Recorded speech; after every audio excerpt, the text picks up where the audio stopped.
Cercados de pessoas que amam ser escravizadas, como podemos escapar para a liberdade?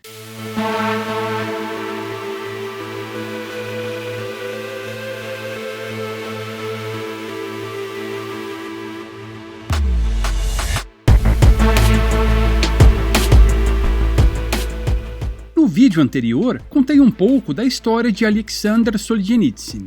Neste vídeo, gostaria de me aprofundar na discussão sobre a liberdade. Solzhenitsyn, refletindo sobre o mergulho da União Soviética em direção ao totalitarismo ao longo do século XX e tudo o que poderia ter sido feito para evitá-lo, escreveu em Arquipélago Gulag o seguinte: "Nós não amamos a liberdade o suficiente, e mais do que isso, não tínhamos consciência da real situação. Corremos para nos submeter e nos submetemos com gosto. A verdade nua e crua é que merecemos tudo o que aconteceu conosco em seguida. Qualquer semelhança com o estado atual das coisas não é mera coincidência. Sempre que as pessoas entregam sua liberdade ao Estado, tragédias acontecem. Acabamos cercados pelo totalitarismo." Mas aí vem uma pergunta. Nós, que temos a infelicidade de viver em uma época infligida pela perda da liberdade, o que podemos fazer para escapar? Para responder a essa pergunta, podemos olhar para pessoas como Solzhenitsyn, que tiveram de enfrentar as vicissitudes do totalitarismo. Solzhenitsyn criticava as pessoas que procuravam se iludir, fingindo que nada estava acontecendo, fechando-se em seu próprio mundo. Para ele, esse tipo de reação pode prover um alívio de curto prazo, mas não evita a deterioração da saúde mental no longo prazo. Ao contrário, tal reação, ao promover a docilidade, a passividade, a apatia e a submissão, torna as pessoas mais manipuláveis e acelera a ascensão do totalitarismo. É uma estratégia fadada ao fracasso, já que alimenta e amplifica o problema. Joost Meerloo, um médico holandês que estudou técnicas de lavagem cerebral e de controle mental em regimes totalitários, certa vez escreveu: "O culto à passividade e ao relaxamento é um dos mais perigosos desenvolvimentos de nossos tempos. Essencialmente, representa uma estratégia de camuflagem, o duplo desejo de não ver os perigos e os desafios da vida e de não ser visto. Entregar-se à passividade torna a mente mais vulnerável à sedutora ideologia de um temível inimigo. Negar os perigos do totalitarismo pela passividade faz com que aqueles que inicialmente o temiam juntem-se às suas fileiras. O que fazer então? Bom, uma opção é emigrar, é se mudar fisicamente para um outro local. Solzhenitsyn foi obrigado a isso, já que foi deportado pelo governo soviético para a Alemanha Ocidental. Essa forma de fuga tem algumas vantagens, já que, se tivermos a chance, por que não nos mudarmos para um lugar que oferece mais liberdade? É verdade, mas essa forma também tem algumas desvantagens. Primeiro porque, para muitas pessoas, não é fácil assim arrumar as malas e zarpar para outro lugar. Segundo porque, se vivemos em uma época em que o totalitarismo está crescendo globalmente, as opções são escassas, já que os bolsões de liberdade são poucos e distantes. Terceiro, se o totalitarismo está crescendo, uma região que é relativamente livre hoje pode não o ser mais amanhã. Lembre-se do que está acontecendo neste exato momento em países que eram considerados extremamente livres há 2 anos. Assim, a fuga física é uma opção que deve ser vista com ressalvas. Certo, mas aí você deve estar se perguntando: e o que pode ser feito então? Uma outra estratégia é a chamada fuga para frente. Essa expressão vem de uma ideia dos franceses de que, quando a situação é desesperadora, deve-se pisar no acelerador e rumar em direção ao olho do furacão.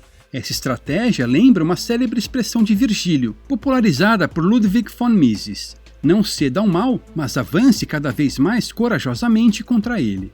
Para adotá-la, precisamos entender que o totalitarismo não pode ser derrotado com obediência. Como vemos hoje, muitas pessoas se rendem à tirania na esperança de que, ao fazer assim, elas voltarão a algo que se assemelha à normalidade. Bom, sinto informá-las, mas não é assim que as coisas funcionam. Se hoje entregamos os dedos, amanhã eles exigirão as mãos. Como Hannah Arendt bem lembrou, a obediência é o alimento dos tiranos. A obediência não é, nem nunca foi, o caminho de volta à normalidade. Ao contrário, a desobediência civil é que é fundamental para conter o avanço do totalitarismo. Além da resistência, essa fuga para a frente demanda a construção de uma espécie de sociedade paralela. Essa sociedade paralela serve a 2 propósitos. Primeiro, ela oferece bolsões de liberdade para aqueles rejeitados pelo sistema totalitário ou que se recusaram a participar dele. E segundo, ela se torna um alicerce sobre o qual uma nova sociedade florescerá, a partir das cinzas da destruição perpetrada pelos totalitários. Essa tarefa, meus queridos companheiros de luta, caberá a nós. Nós é que teremos de construir essa sociedade paralela. Václav Havel, um autor tcheco também perseguido pelos comunistas, escreveu em seu livro O Poder dos Impotentes: quando aqueles que decidiram viver na verdade são privados de qualquer influência direta nas estruturas sociais existentes, e quando começam a criar aquilo que chamei de vida independente da sociedade, essa vida independente começa, de certa forma, a se estruturar. Essas estruturas paralelas não surgem a partir de uma visão teórica de mudança sistêmica, pois não há facções políticas envolvidas, mas surgem a partir da busca por uma vida autêntica e das necessidades espontâneas de pessoas reais. Há inúmeras formas de contribuirmos com essa sociedade paralela, incluindo criar ou adotar tecnologias agoristas, que promovam a liberdade e facilitem as trocas voluntárias. É possível tentar criar negócios que resistam ou contornem legislações injustas. É possível criar romances, poesias, músicas, pinturas, quadrinhos ou outros tipos de arte que se contraponham à pobreza da pseudo-arte sancionada pelo sistema. A sociedade paralela é uma alternativa voluntária e descentralizada ao controle coercitivo da sociedade totalitária. Mas não devemos confundir essa estrutura paralela com um ato covarde de isolacionismo.